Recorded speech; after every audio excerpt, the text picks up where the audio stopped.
elevadas o hipertónicas de glucosa, de gases, de tóxicos, de insecticidas, fármacos, etc. Químicos o fármacos.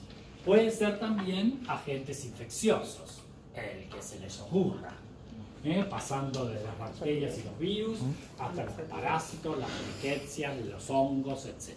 ¿Sí? Pueden generar lesión celular. O inmunológicos, reacciones mediadas por anticuerpos contra células, complejos de antígeno-anticuerpo, reacciones de tipo anafiláctico, autoinmunológico, etc. O sea, reacciones inmunológicas pueden producir básicamente, o mediadas por anticuerpos, mediadas por complejos, o mediadas por células, pueden producir lesión celular. Genéticas, alteraciones genéticas, por supuesto, desde malformaciones obvias, ¿no es cierto?, a cosas muy sutiles. Por ejemplo, el defecto genético vinculado a la no producción o a la mutación de un gen que codifica una enzima. Si falta esa enzima, esa célula no tiene esa enzima, por allí se lesiona la célula y eso es un sutil daño genético. Y por supuesto no olvidarnos de los desequilibrios nutricionales. En más y en menos. La desnutrición proteico-calórica, o el kwashiorkor que se conoce, la obesidad produce lesión, las avitaminosis, o sea, pérdidas o faltas de vitaminas, etc. ¿Sí? Todo lo nutricional también está involucrado y puede generar lesión celular. Recuerden estas 7 categorías de lesión celular, de causas de lesión celular, porque van a ser las mismas causas de inflamación. Las causas de lesión celular son las mismas causas que generan respuesta inflamatoria. Bueno, y este esquemita simplemente para redondear en el concepto de lesión. Nosotros habíamos dicho que una vez que la célula se lesiona, ¿no es cierto? Bueno, va a sufrir cambios anatomopatológicos que, mientras no se alteren mecanismos bioquímicos críticos para esa célula, a lo cual nosotros vamos a denominar punto de no retorno, hasta que no ocurra eso, y repito, cuando uno define punto de no retorno, no dice es el momento en que la célula pasa a la irreversibilidad. No, no es un momento, no es tiempo el punto de no retorno. El punto de no retorno tiene que ver con cambios bioquímicos críticos para esa célula. Cuando esos cambios bioquímicos críticos para la célula ocurren, a partir de allí la célula entra en un estado de lesión que, por más que yo le saque la causa, disminuya la causa, ya no tiene alternativa. Esa célula pasa a la irreversibilidad e indefectiblemente va a morir. Va a morir, ¿sí? O sea que a partir de ese momento, de ese punto crítico que tiene que ver con cambios bioquímicos. ¿Cuáles son esos cambios bioquímicos? Ahora los vamos a ver. Entonces, fíjense cómo una célula normal, ¿no es cierto?, puede sufrir lesión o injuria y sufrir modificaciones. Pero mientras no ocurran estos cambios críticos bioquímicos, la célula, si yo le resto su causa, probablemente tenga la oportunidad de revertir. Por eso hablamos de lesión reversible o subletal. Histológicamente hablando, al microscopio óptico, que es el microscopio que usamos todos los días, las únicas dos maneras de yo poder decir si una célula está lesionada y esa lesión es reversible es cuando podemos observar fundamentalmente un cambio hidrópico que se denomina degeneración vacuolar o hidrópica, o tumefacción celular. Esa es una manera de saber si una célula está lesionada en forma reversible o cuando existe una acumulación fundamentalmente de triglicéridos anormal dentro del citoplasma de la célula, lo cual lo llamamos cambio graso o esteatosis. O sea, morfológicamente hablando, yo me voy a dar cuenta en el microscopio si lo que estoy viendo son células lesionadas en forma reversible cuando yo vea el cambio hidrópico o la tumefacción celular o la esteatosis. ¿Sí? Muy bien. Entonces, ahora, ¿qué pasa? Si yo saco la causa, bueno, se recupera la célula y vuelve a la normalidad. Pero si sigue la causa, bueno, esa célula, como dijimos, sufre cambios bioquímicos críticos. Punto de no retorno. Y se transforma en una célula a la cual está lesionada, pero en forma irreversible o letal. Quiere decir que esa célula, sí o sí, va a morir.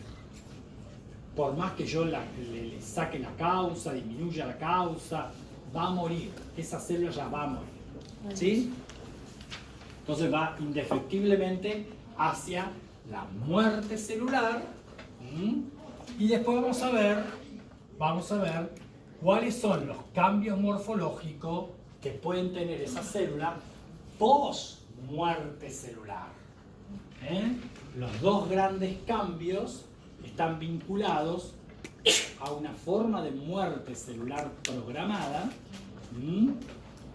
que es la apoptosis, o a una forma de muerte celular accidental, como es la necrosis. ¿Hay formas intermedias? Hay formas intermedias que ya vamos a ver. ¿Hasta ahí vamos bien? Entonces, ¿cómo era la acumulación de triglicéridos? ¿Era intracitoplasmática.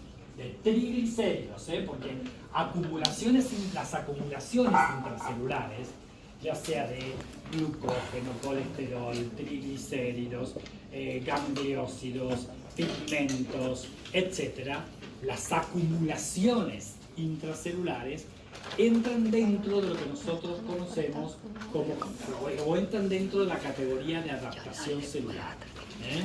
Han oído hablar, por ejemplo, que la atrofia celular muchas veces, ¿no es cierto?, está vinculada a situaciones de autofagia y por lo tanto quedan residuos de pigmento lipofucsínico, que es el resultado fundamentalmente de la peroxidación lipídica, y ese pigmento lipofucsínico le da una coloración parduzca a la célula, a lo que denominamos atrofia parda. Entonces, las acumulaciones intracelulares entran dentro de la categoría de adaptaciones celulares. Bueno, esto es lo que yo les decía.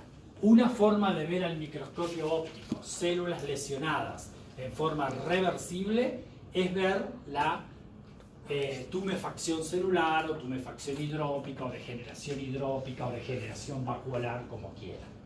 Que simplemente, algunos le dicen oncosis.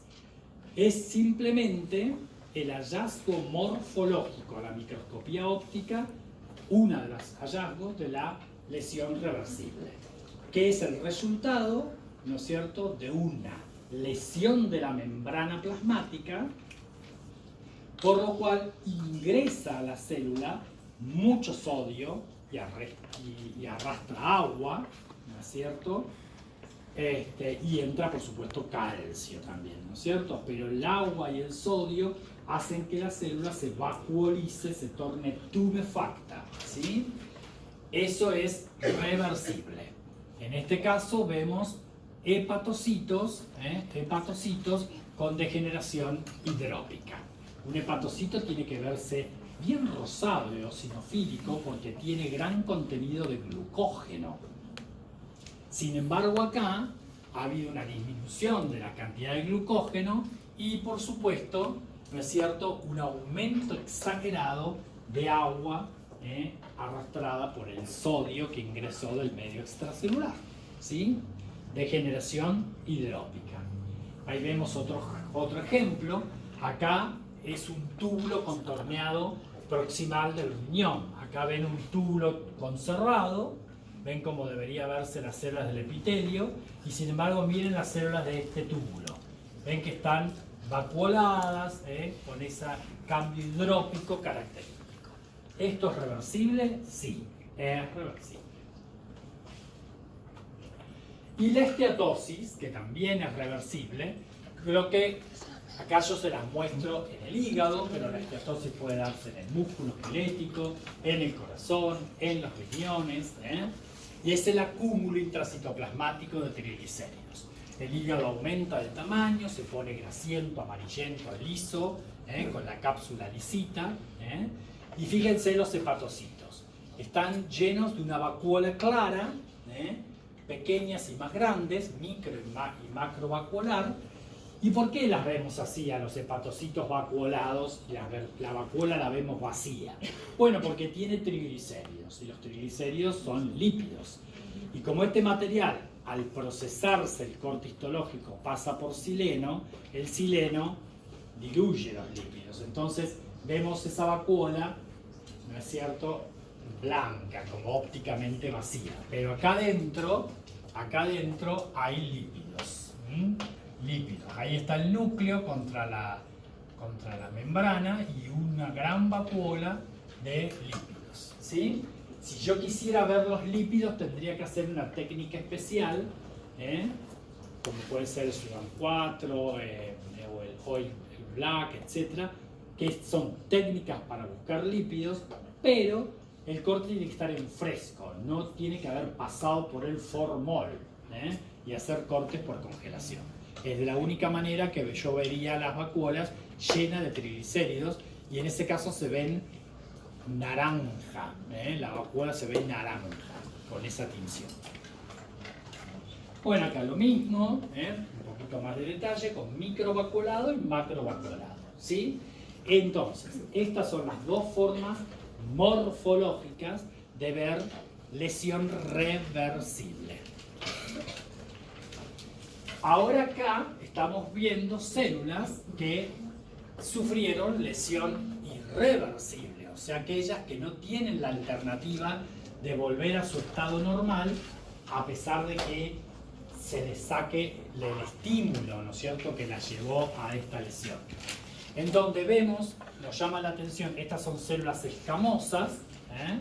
Fíjense, hay algunas células que tienen un núcleo como un punto de lapicera, ¿no es cierto? Bien pequeñito el núcleo, que eso se llama pyknosis. Pyknosis. Otras células como esta, donde el núcleo se está fragmentando. Eso se llama cariorexis. Cariorexis. Y hay otras células fantasma en donde el núcleo se ha disuelto, no vemos más el núcleo. Eso se llama cariolisis. La pyknosis, la cariorexis y la cariolisis son alteraciones nucleares de una célula muerta. Muerta.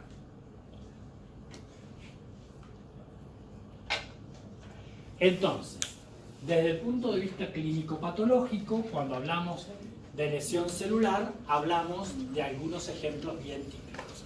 Casi siempre nos vamos a estar refiriendo a la lesión isquémica hipóxica, que es la más importante, la más estudiada.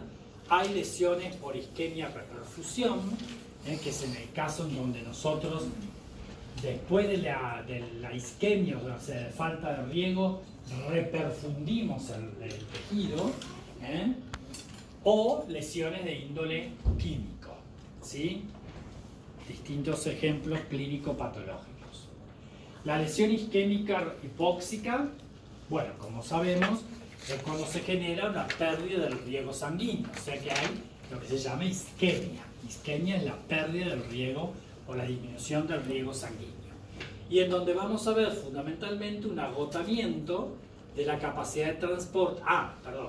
Puede estar producida, por pérdida de riego, que ya lo dijimos esto, por agotamiento de la capacidad de transporte del oxígeno por la sangre, o por envenenamiento de las enzimas oxidativas intracelulares. Es lo que yo dije hace un ratito, falta de riego, ¿no es cierto?, competencia con la hemoglobina o, qué sé yo, insuficiencia cardiorrespiratoria, ¿sí? Esos serían los 4 mecanismos que llevarían a una lesión isquémico-hipóxica. Y acá está el mecanismo básico de la lesión isquémica, que ante la isquemia o la falta de riego de un vaso, lo que primero se altera es la mitocondria.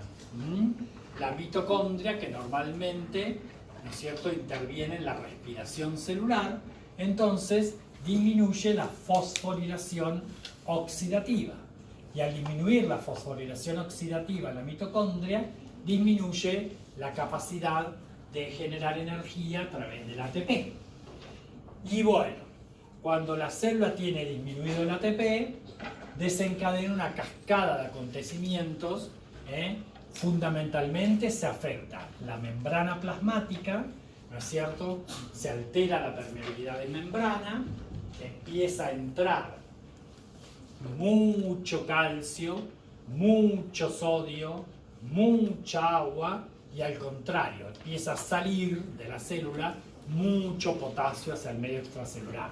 Eso trae aparejado fundamentalmente la tumefacción celular, como dijimos recién, la formación de blebs o blisters o ampollitas en la membrana, y la tumefacción también de las mitocondrias o del retículo endoplásmico y formación de figuras de mielina. También aumenta la glucólisis. Entonces, disminuye el glucógeno y eso hace que la célula tenga un aspecto como en vidrio esmerilado, homogeneizado, cuando disminuye el glucógeno. Y aumenta el ácido láctico con disminución del pH. Esto hace que se condense la cromatina y se genere la pignosis, ¿no es cierto? Y bueno, se activan enzimas que hidrolizan a la célula. Y también a nivel de del retículo endoplásmico rugoso, ¿no es cierto?, se disocian los ribosomas de los polisomas y entonces disminuye la síntesis proteica, y eso trae aparejado, al disminuir la síntesis proteica, no se pueden extraer las lipoproteínas y se empiezan a acumular en la célula, y entonces aumenta la cantidad de triglicéridos dentro de la célula, y explica la esteatosis. Y también se injuria o se lesiona, como dijimos, la membrana por distintos mecanismos que hace que se liberen enzimas. Todo esto, todo este temita, tiene que ver con lo que nosotros conocemos como lesión isquémico-hipóxica, pero reversible. Ahora, si esto persiste en el tiempo, y los cambios bioquímicos críticos, que fundamentalmente son 2. Uno es las alteraciones de membrana, a nivel de los fosfolípidos de membrana y de proteínas de la membrana. Y el otro mecanismo bioquímico crucial es la disminución del ATP. Esas son 2 guillotinas en la célula que cuando se instalan y persisten son 2 mecanismos bioquímicos que nosotros los incluimos como críticos para la célula y que cuando persisten su alteración y disminución hablamos de punto de no retorno. Le podríamos agregar, por ejemplo, la entrada masiva de calcio, que es otro mecanismo bioquímico que sirve de guillotina para la célula. ¿Sí? La entrada masiva de calcio, la persistencia de la disminución del ATP en forma de energía, o la alteración de las proteínas y fosfolípidos de membrana, son 3 mecanismos que hacen de guillotina, que están dentro de los bioquímicos críticos del punto de no retorno. ¿Sí? Si estuviéramos hablando de apoptosis, el mecanismo guillotina sería la salida del citocromo C. Sí. Eso puede ser reversible en un primer momento. ¿Cómo? O sea, puede ser reversible en una primera parte, Claro, es reversible hasta que no se alteran esos mecanismos bioquímicos que necesitamos. Pero esos mecanismos son lo suficientemente importantes, hace que la célula entre en irreversibilidad e indefectiblemente muera. ¿Sí? En este caso, podemos hablar también de lesiones celulares inducidas por radicales libres. Bueno, los radicales libres participan en lesiones producidas básicamente por químicos, por radiaciones, por tóxicos, en el envejecimiento celular, ¿no es cierto? Y bueno, ¿qué es un radical libre? Justamente es esto, ¿no? Una especie química que tiene un electrón no pareado en su órbita externa, por lo tanto es altamente reactivo y genera reacciones de tipo autocatalítico. Bueno, los radicales libres pueden formarse por muchas maneras. Pueden formarse radicales libres vinculados a las radiaciones, a la luz ultravioleta, a metabolitos propios de la célula, en situaciones de respuesta inflamatoria, ¿sí? Mediado por polución atmosférica, por el humo del cigarrillo, etc. O sea, hay muchos mecanismos o causas que generan radicales libres, inician o inducen la lesión por radicales libres, ¿sí? Y generan lo que se llama el estrés oxidativo. ¿Qué es el estrés oxidativo? Es el desbalance entre la producción de radicales libres y su degradación, ¿sí? Entonces, cuando aumenta la producción o disminuye la degradación de los radicales libres, se produce un estrés oxidativo que puede lesionar a la célula, ¿sí? Bueno, ¿cuáles son las especies reactivas del oxígeno o los radicales libres más conocidos? Bueno, el oxígeno singuleto o superóxido, el peróxido de hidrógeno o el agua oxigenada, y los oxidrilos. ¿Sobre qué actúan estos radicales libres o especies reactivas del oxígeno? Básicamente contra el ADN, los lípidos, las proteínas. Bien. Generando entonces distintos tipos de daños. ¿Qué sé yo? Sobre el daño del ADN, especialmente interfieren sobre la arginina, en especial. Sobre los lípidos hablamos de la peroxidación lipídica por los oxidrilos, básicamente. O podemos hablar de la oxidación de residuos laterales de las proteínas. O sea, ¿sobre qué actúan los radicales libres? Sobre proteínas, lípidos o ADN. Por suerte, el accionar de esos radicales libres, ¿no es cierto?, se puede detener. Y algunos, como el oxígeno singuleto o superóxido, espontáneamente puede disolverse, ¿no es cierto? O pueden finalizar el estrés por algunos antioxidantes, especialmente las vitaminas liposolubles, la vitamina E, la vitamina A, el ácido ascórbico, vitamina C, la glutatión peroxidasa, proteínas de almacenamiento y transporte, o sea que se combinen los radicales libres, por ejemplo, en las reacciones de Fenton o de Weiss, donde están involucrados el hierro, el cobre, unión de esos radicales con la transferrina, con la ferritina, con la cetulopramina, en el caso del cobre, o por acción de enzimas, las catalasas de los peroxisomas a los superóxido dismutasas, ¿no es cierto?, a nivel mitocondrial o citosólico, ¿sí? De esa manera se finaliza la formación de radicales libres que pueden lesionar. Y un concepto breve sobre la lesión tóxico-química. Tener en cuenta que esas sustancias químicas inducen lesión en forma de unión covalente a macromoléculas de la célula, o a través de la formación de radicales libres, ¿sí? Produciendo entonces daño, injuria, al combinarse con alguno de los componentes, ya sean moleculares, ¿sí? este tipo de lesión tóxica o química, como puede ser la producida por el paracetamol, que es un ejemplo bien estudiado, el fenobarbital, por ejemplo, o no sé, la aspirina, el tetracloruro de carbono, etc.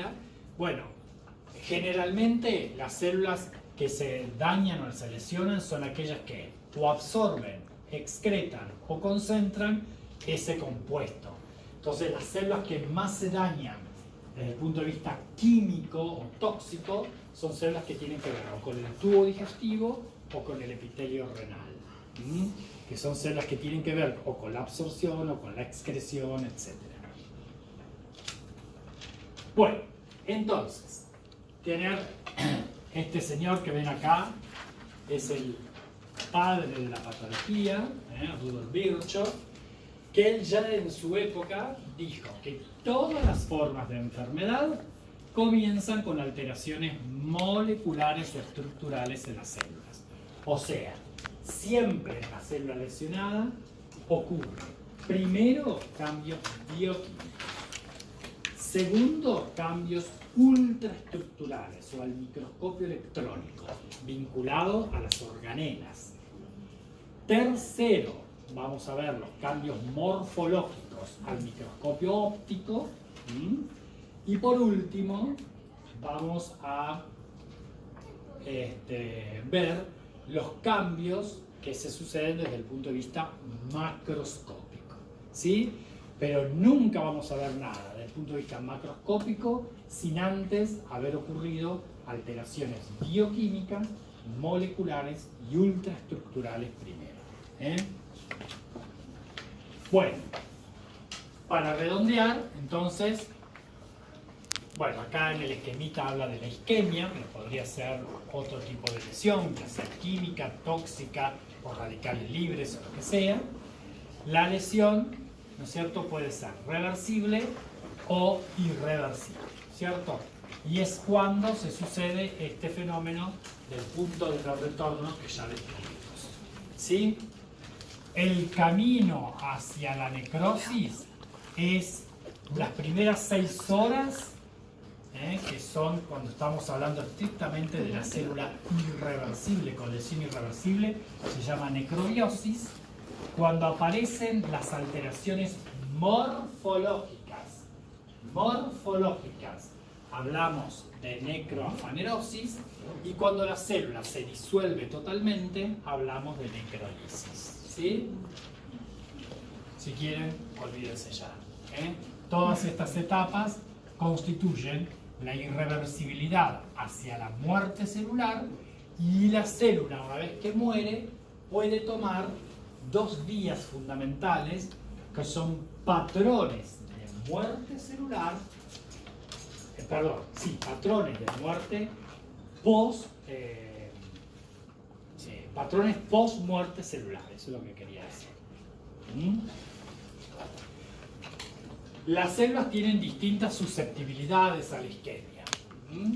Las que tienen mayor susceptibilidad a la isquemia, o sea, la falta de riego, como yo les dije hace un rato, no podemos vivir más de 3 minutos sin oxígeno, son las neuronas. Las neuronas son las que tienen la mayor sensibilidad a la isquemia, 3 a 5 minutos.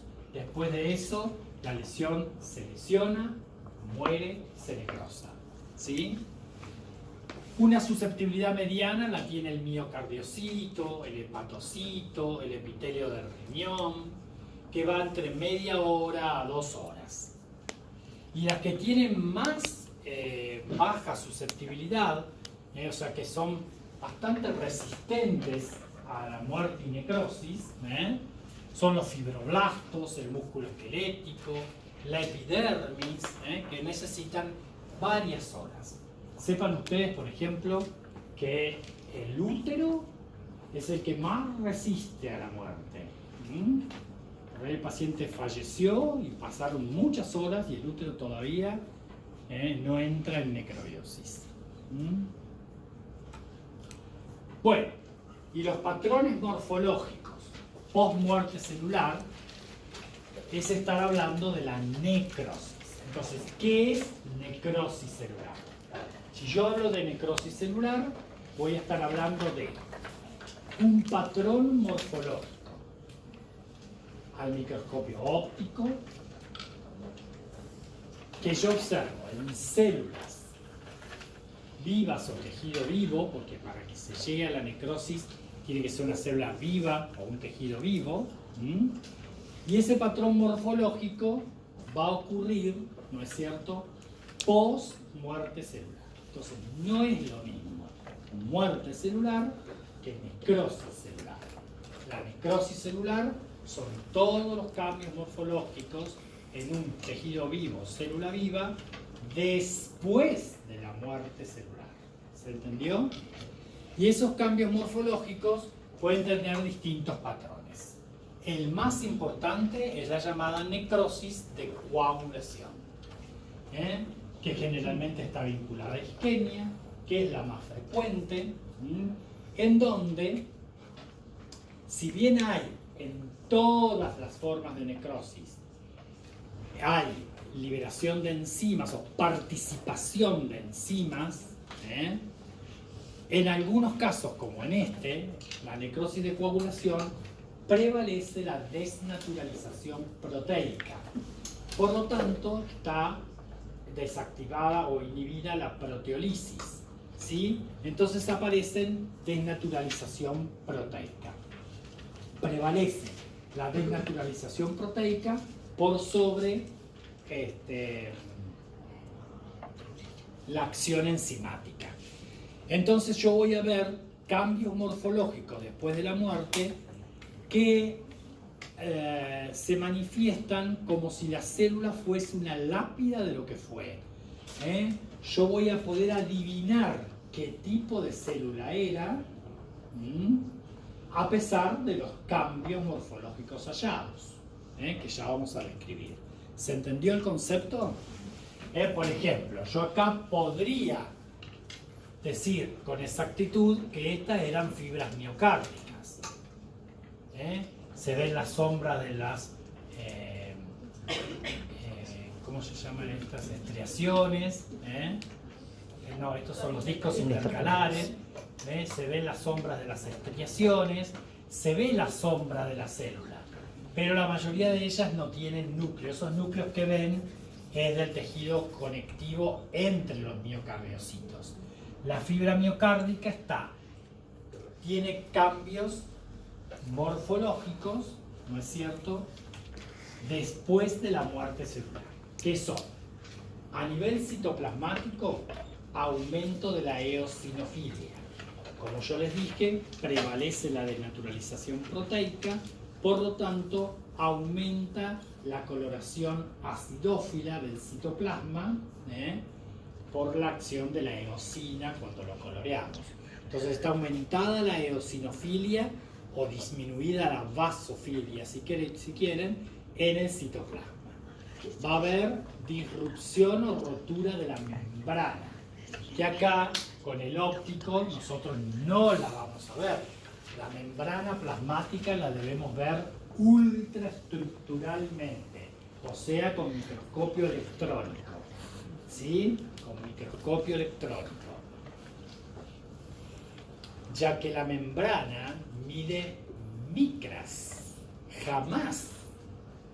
Si alguna vez dijeron, esta es la membrana de la célula, mintieron como unos.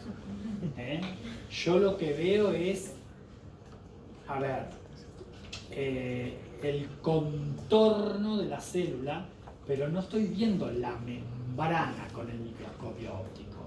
Si yo quisiera ver la membrana, tengo que ver a un microscopio electrónico. ¿Quedó claro eso? Bien. Entonces, ¿por qué? Porque hay rotura de la membrana en la necrosis. Rotura, no aumento de la permeabilidad. Rotura, disrupción de la membrana. ¿Sí? Y en cuanto al núcleo, voy a ver o contracción de la cromatina, pegnosis, fragmentación del núcleo, cariorrexis, o disolución total del núcleo, cariolisis. ¿Sí? Entonces, esas serían las alteraciones morfológica post-muerte celular que caracterizan a la necrosis celular. Puede haber calcificación sobreagregada. La calcificación que puede empezar o en el citoplasma o en la mitocondria, o en la membrana o en la mitocondria, si está asociada con una célula moribunda,